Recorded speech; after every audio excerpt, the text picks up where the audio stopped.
Khó nhất thì mình cũng làm được rồi. Nhưng cô Vân đến đây nhỉ? Đâu phải em mà. Này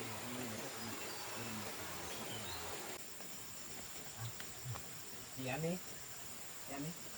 Đấy em đến ngay mà. Ngay. Đây anh đang ăn cái này.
Cho mình uống nước vào đi.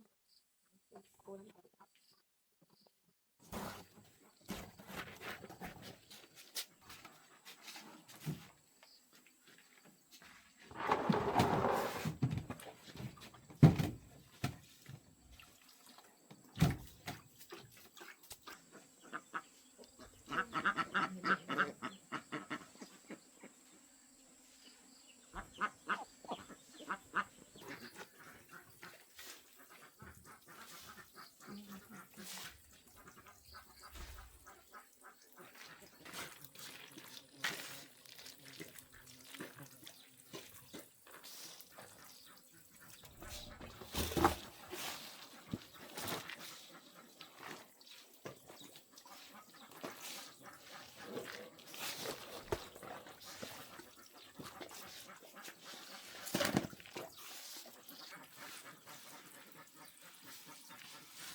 Cần gì đây này, lúc nắng thì nắng to, lúc thì mưa. Nắng to.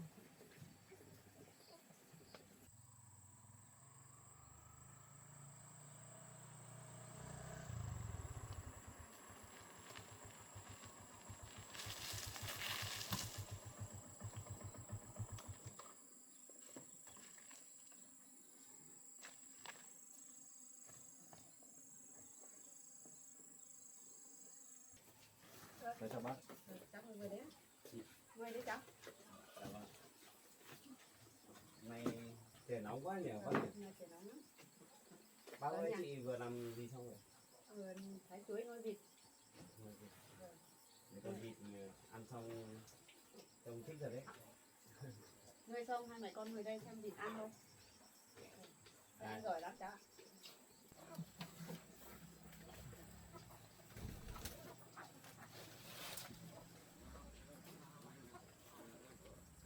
Nay cháu dặn chủ nhật ở nhà chờ cháu. Thế Vậy cháu chuẩn bị đồ nên là lên hơi muộn một chút bác. không sao đâu cháu. Trời cũng nóng quá. Hôm nay trời nóng quá.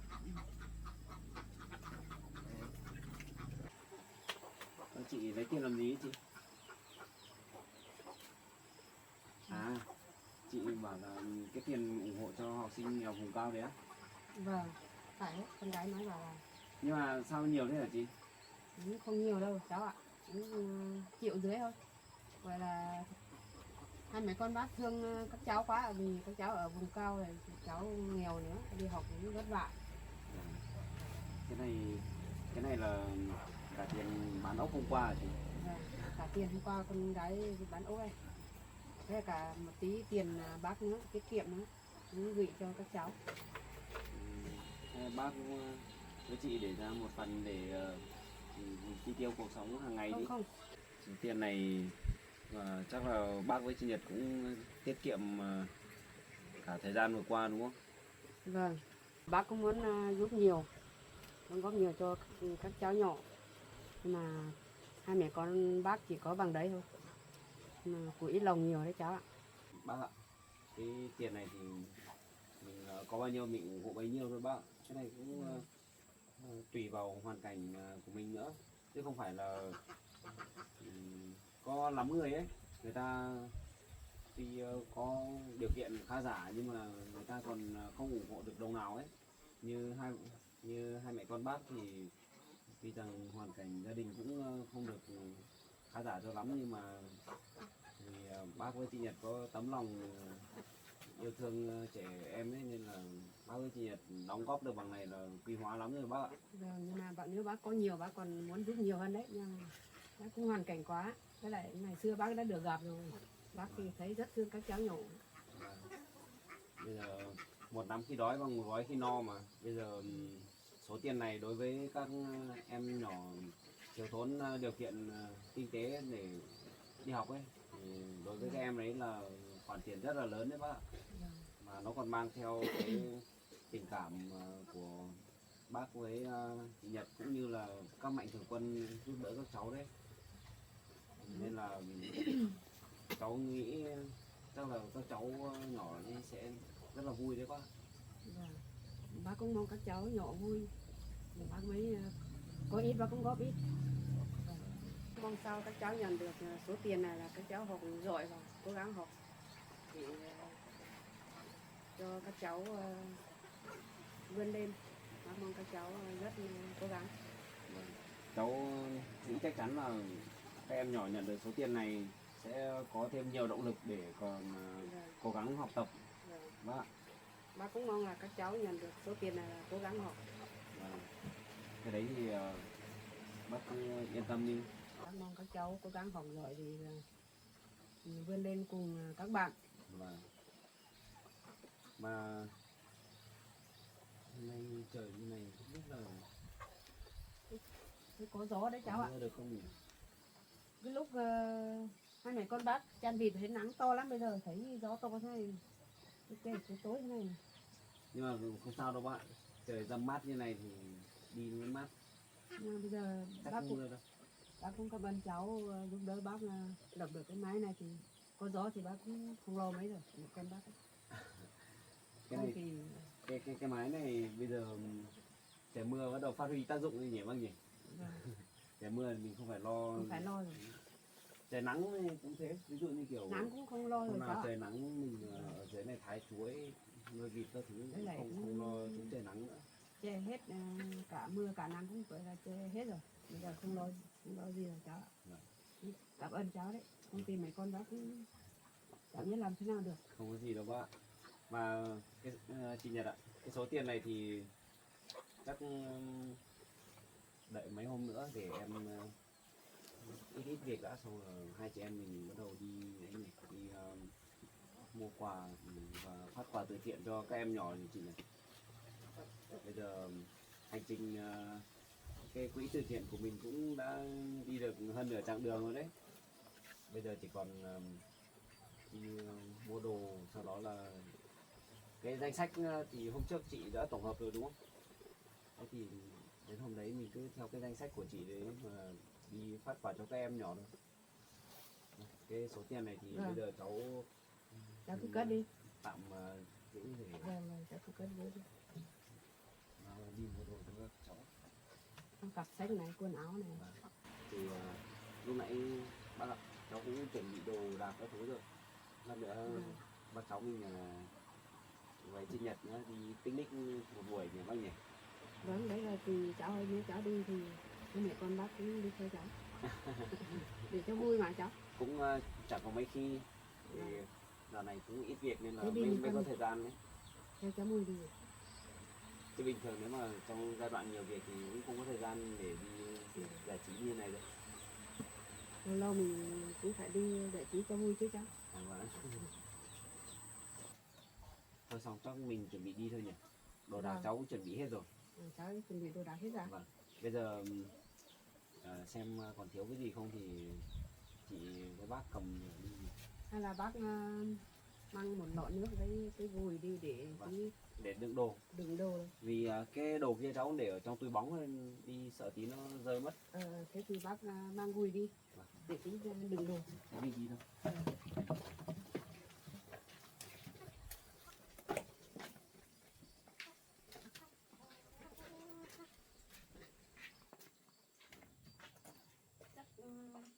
Bác lấy cả nước đi bác. Với cả Nước uống. 2 lon nước đi nhỉ. Vâng.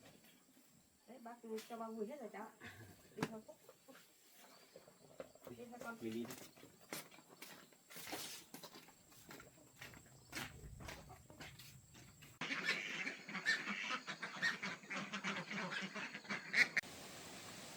Rồi anh vừa đi đâu hết rồi nhỉ? Thế bảo là đi sang cái khu nhà cô Nhật chơi làm cái gì cơ mà không thấy đâu được.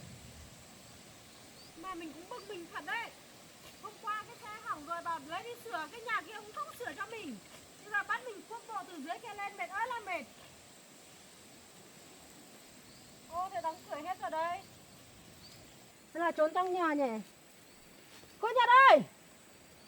Anh Mùi ơi! Đi đâu nhỉ? Là trốn trong nhà kia.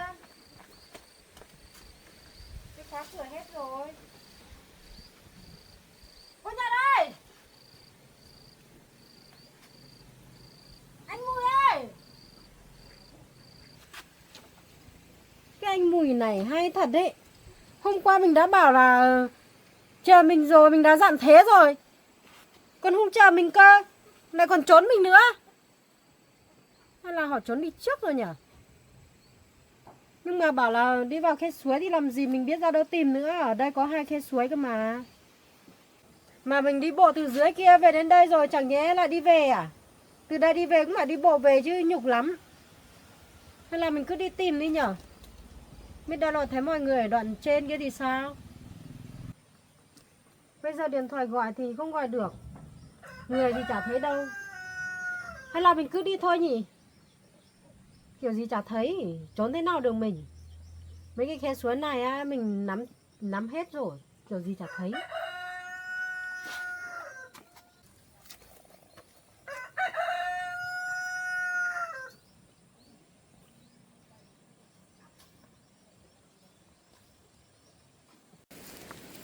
Bác ơi, bác để cháu vùi cho. Bác vui Nặng. nặng, không nặng đâu. Nhẹ thẳng. Mấy lon nước. Cháu cứ đi đi. Dạ trong này chắc có chỗ đấy bác ạ.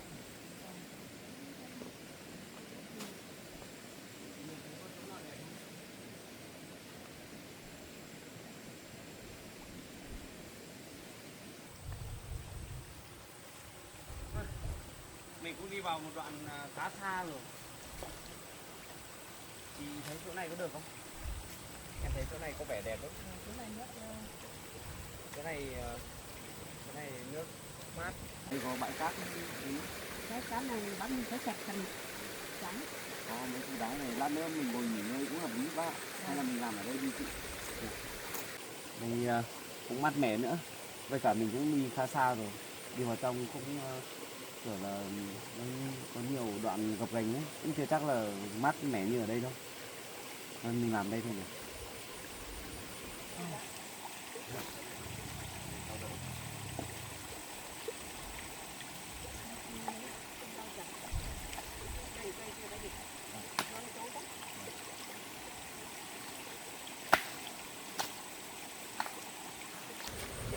Bây giờ mình sẽ làm một cái chỗ đốt lửa ở đây. Sau đó là lát nữa mình chế một cái cọn để mình xúc nước để quay con gà ấy chị. Trước chị làm cái đấy bao giờ chưa? Em hay đi picnic ấy, em cũng hay làm kiểu đấy. Mình không phải ngồi ở đây để quay nữa. Thì cái xúc nước để quay kiểu là lấy gà như vịt ở trong quán ấy. Nhưng mà cái này nó khác, không phải dùng động cơ. Bây giờ bác ơi, bây giờ bác dọn chỗ này đi cho cháu, xong là bác lấy đá ở xếp lên làm thành cái bếp để cháu với chị Nhật đi làm cái cọn nữa. Để bác đi lấy sau cũng được, bác cháu với chị Nhật đi lấy luôn cũng được.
Vào mẹ thì lấy cái củ cho to một chút.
thì cứ nhóm lửa lên nhé, nhóm lửa lên lát mình nướng cho dễ.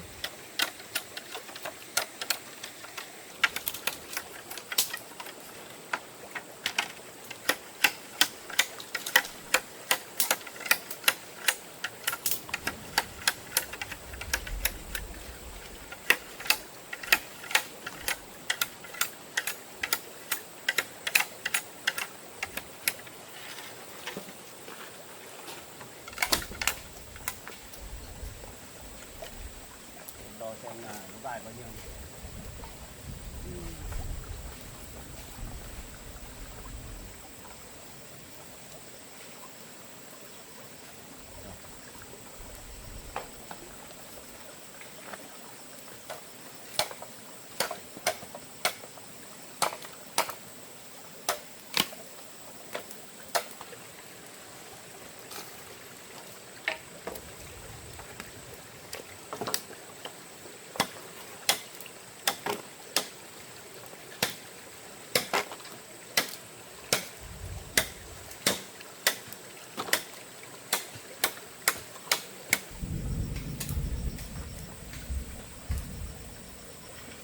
Này là được rồi. Em thì lấy mấy cái lá đó. Đây là mấy cái lá thôi, mình để bắt mình vào.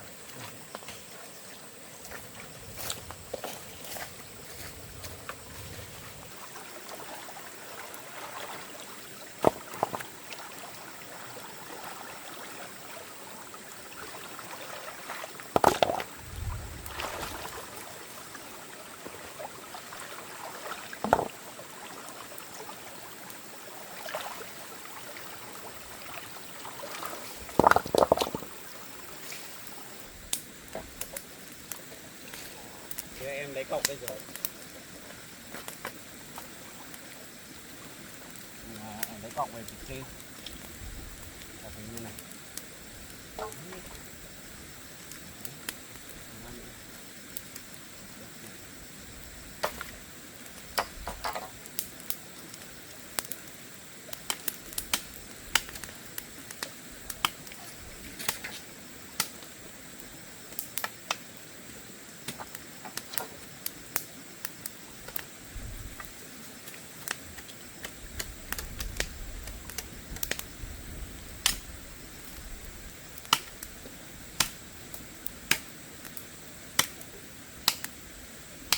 Đây không có lá cọ, nếu mà có lá cọ thì mình dùng lá cọ nó dễ hơn.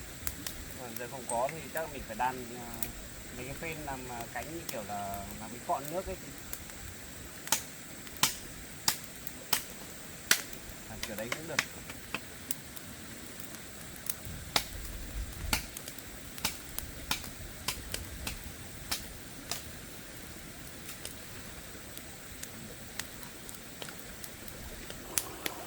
Đấy. Ok. Đây đã rồi mình ok rồi.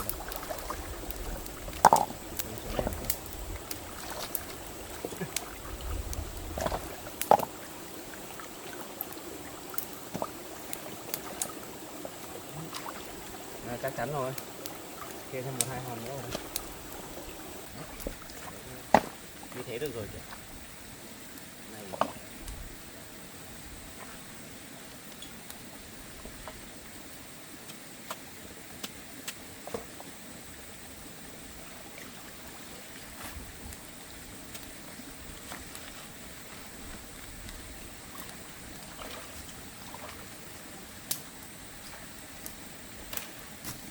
Chị à, củi đây.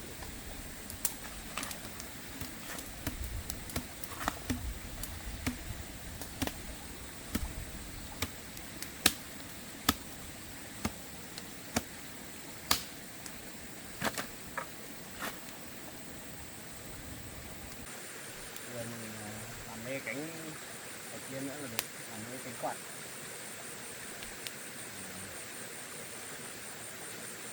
Bây giờ cái khó khăn là mình làm được cái này là lát nữa mình chỉ dùng dịch ngồi chờ thôi.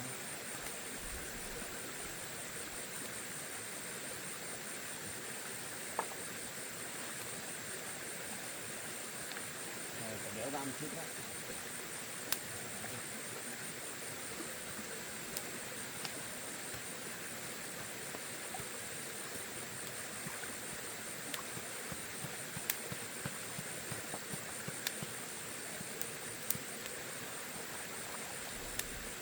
chứ mình lấy cái gì đấy lá cọ không biết là có không đấy. Thôi mình cứ làm cái này chờ chắc ba cái kia kia.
Có nghĩa là đi đoạn nào đây?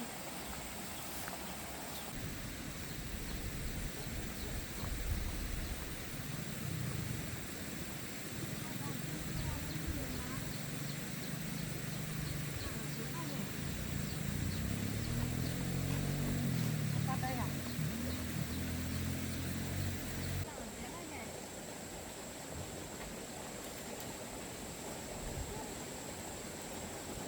Mỏi hết cả chân rồi. Đi xa quá rồi, thế nào đoạn nào đây? Đi picnic gì mà đi xa thế này ô, đi vào rừng à? Tôi công nhận ở đây mát thật đấy. Đã như nước ở nhà mình, nước nhà mình kia nóng như gì? Nhưng mùa hè này nóng lắm đấy.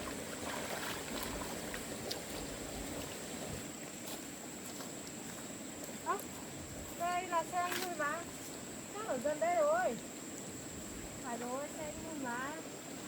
Chắc ở gần đây rồi. Anh Mùi ơi! Xe ở đây rồi, chắc ở gần đây thôi. Nó là ở trong này nhỉ? Ở trong này thì dặn xuống đây trong không vào, mình cứ theo cái đường này đi xem đã. Hôm nay bác thấy gì? Tính thật đấy. Có cháu Vân. Thế hả bác? Vâng. Hôm nay thì ở đây thì yên tĩnh rồi, không phải lo rồi bác. Bác không thấy yên tĩnh lắm. Bây giờ mình cứ tập trung thư giãn rồi bác ạ, không phải nghĩ đến công việc các thứ nữa. Bác ạ, hôm qua cháu với chị Nhật nói chuyện bảo rủ nhau đi chơi này. Cháu không rủ cô Vân đâu. Chẳng qua là lúc bọn cháu nói chuyện ở đấy thì cũng không biết là cô Vân đến lúc nào, thế cô ấy nghe thấy. Nhưng mà chắc cô ấy không biết là mình lên đây chơi đâu bác ạ. Bác nghĩ là cháu Vân nghe thấy cháu nói đâu nhỉ? Cháu cũng không biết được. Vì lúc đấy cháu nói chuyện với chị Nhật ấy, xong rồi một lúc sau chả biết là cô Vân đến từ lúc nào rồi. Cũng không biết là cô ấy có nghe thấy không. Mà thôi cứ kệ đi bác ạ. Mình lên đây thì mình ở tận trên suối, khe suối này thì chắc là cô Vân không biết đâu. Vâng, chỗ này cũng khá xa nhà mà. Vâng.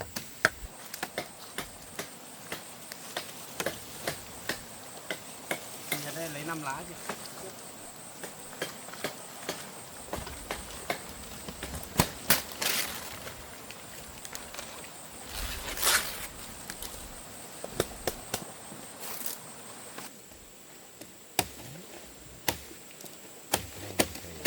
Cho nó thủng.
Thấy chưa?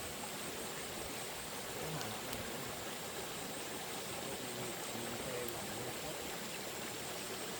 Đấy, bây giờ mình buộc con gà ở đây xong cứ thế là nhớ nữa. Chứ không phải lấy nữa, không phải trông nữa.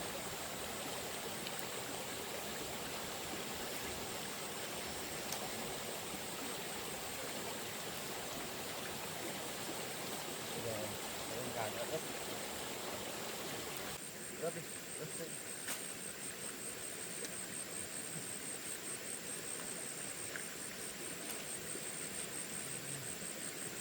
Em rửa nó xinh đấy.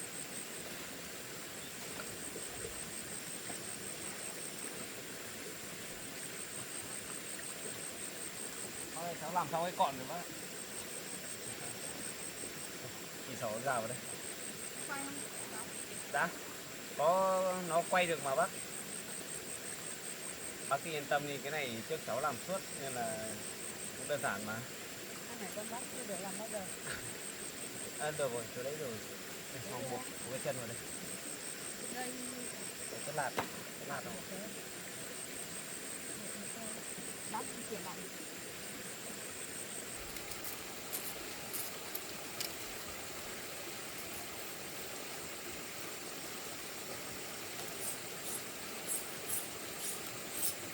Lấy cái lạt để buộc. Có cái lại mình buộc cái tí cháy. Không cháy được đâu bác.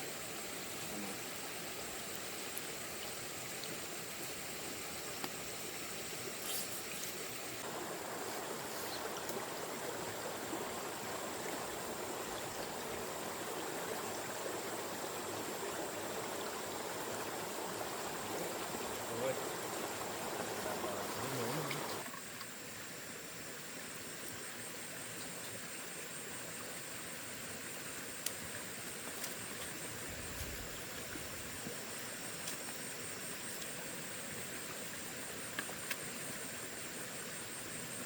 Đấy, bác thấy thế nào? Này, lấy khăn cái này một tí nữa con thấy cái Đặt đấy, như thế được rồi.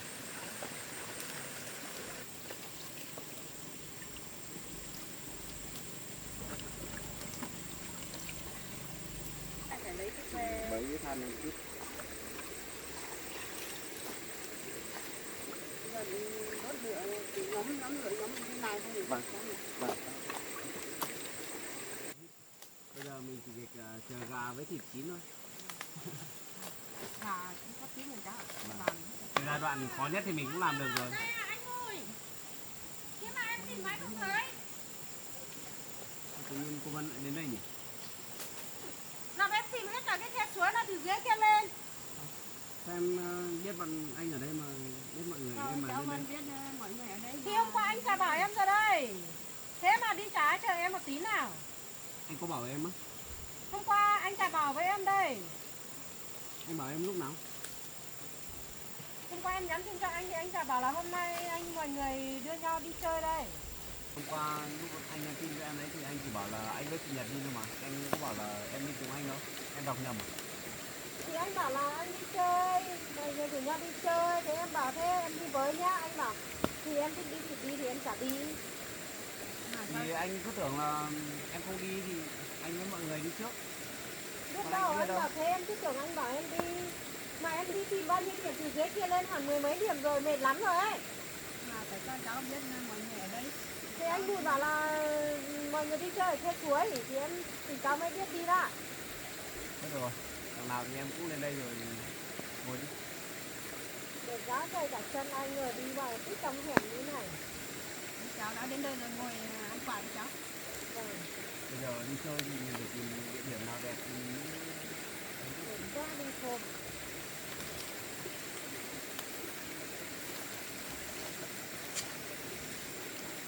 Thật đấy, không ngờ là cái trong khe này rất nhưng mà thường. sao em tìm được bọn anh ở đây? Em phải tìm mãi mới thấy đây. Mà mọi người sao đi cắm trại xa thế? Sao không ở ngoài kia đi? Ở ngoài kia có chỗ đâu em. Ngoài kia thì toàn thấy có thác gành với cả toàn đá to, không có địa điểm. Vào đến đây mãi mới tìm được cái chỗ này. Làm em tìm mãi không thấy, cứ tưởng ngoài người trốn em đi rồi. Mà thôi, không nói nhiều nữa đây em ăn đi. nhiều. Bác ăn quả đi bác. Đi ăn quả. Ngon thế nhỉ? Em Không nhận quả anh lấy cho em ngon thật đấy. đâu cái này quả này đây sinh nhật. Thì anh đưa cho em ấy. Không nhận anh lấy cho em ngon thật. Ngon thì Vâng. ăn đi, ăn nhiều bằng. Mọi hôm em tự lấy có thấy ngon đâu. Thì quả xoài quả nào miếng nào thì như miếng nào. Thì con gái không ăn đi. Chị ăn. Gà với thịt sắp chín nữa.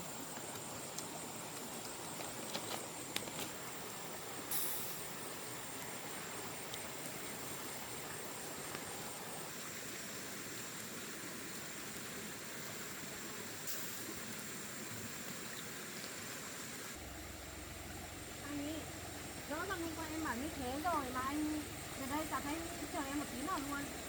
Để em đi mò khổ sở như gì ấy. Xe của em còn hỏng nữa, em có đi được xe đâu. Em đi bộ từ nhà lên cơ mà. Anh có biết đâu, anh biết là em đi đâu. Qua nói thế ai mà biết là em đi. Hôm qua xe của em hỏng, em bảo là thôi đi lấy đi sửa, nhưng mà cái quán sửa xe kia nó chưa sửa cho. Thế sáng nay em đi lấy không lấy được xe, thế cuối cùng em phải đi bộ đây. Mỏi hết cả chân. Mà cái xe của em sao cái suốt ngày hỏng ấy. Em biết đâu ấy, nó toàn thủng xăng rồi. Chả hiểu em toàn đi vào đâu ấy. Lúc nào cũng kêu bỏ xe hỏng, xe hỏng. Thôi tốt nhất là sao em đi bộ đi cho đỡ phải hỏng xe. Đi bộ em đi xa, đi làm việc sáng nay sao đi đường. Hay là anh đón em đi làm đi.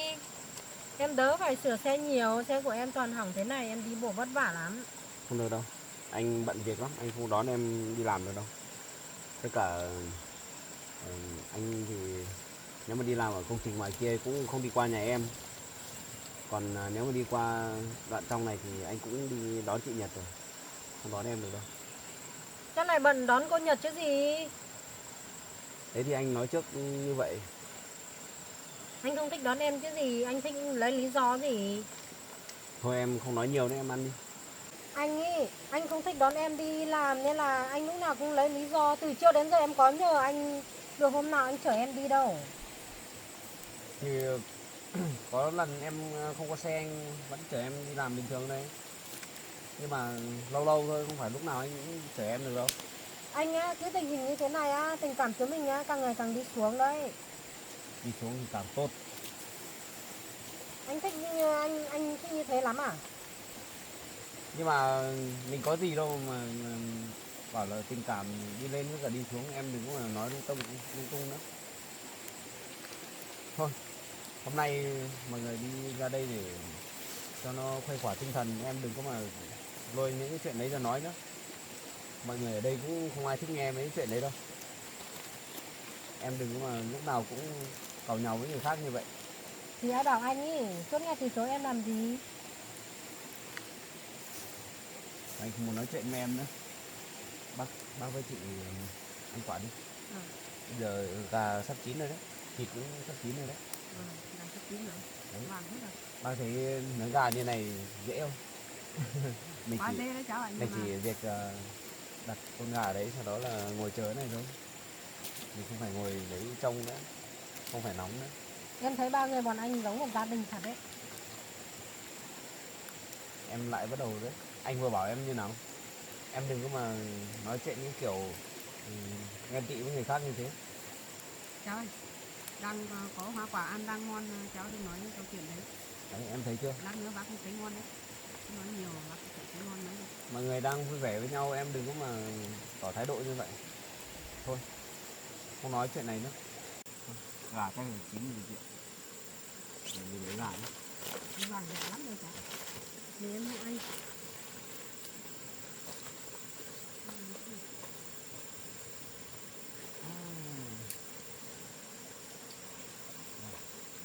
Chị cắt cái dây xong rồi để rút con gà cho.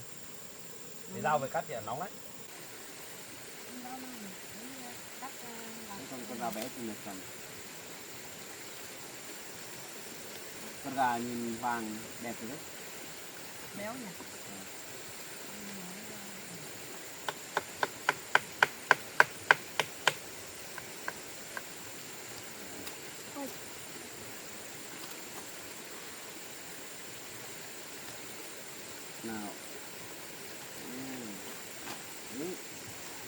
cắt cái này nữa chứ.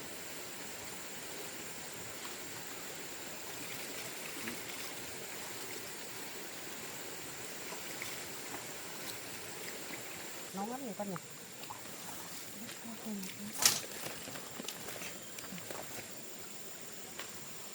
Đưa vào đi cháu.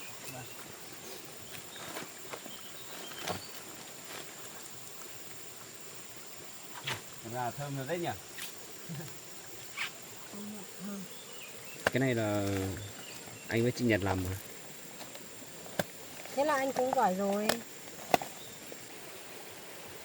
Đâu của em mà. Cái này anh lấy cho chị. Nó phải còn bên này cho cháu ăn. Đây, cái này cho cô Vân không? Đấy. Ăn đi, không tí lại thì anh với chị Nhật.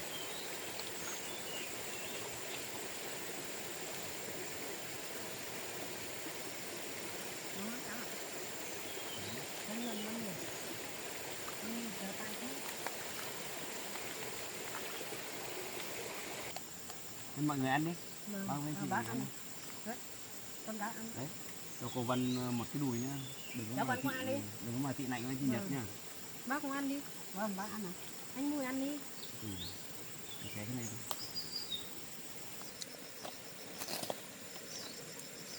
đi. Nóng quá. Tí Nhật nữa ăn con đùi cầm gà ăn đi. nhé. Ngon nhỉ. Cháu có ăn đi cháu. Anh Mùi em cho anh cái cân này. Rồi, anh xin đó.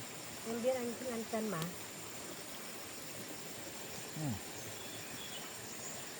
Ngon rồi đấy. Ngon nhỉ con. Gà mình nướng như này nó vàng đều hơn bác. Vâng.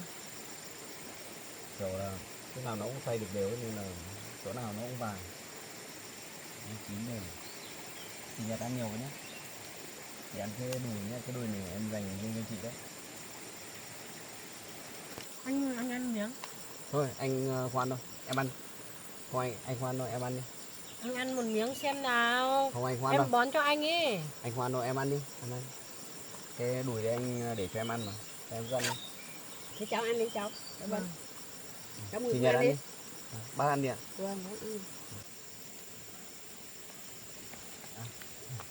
Chị ăn đi. Chị ăn đi.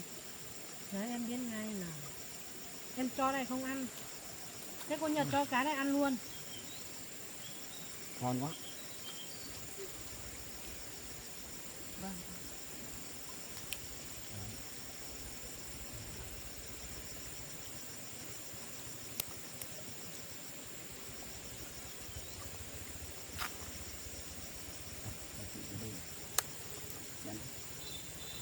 Hai người tình cảm thật đấy nhỉ.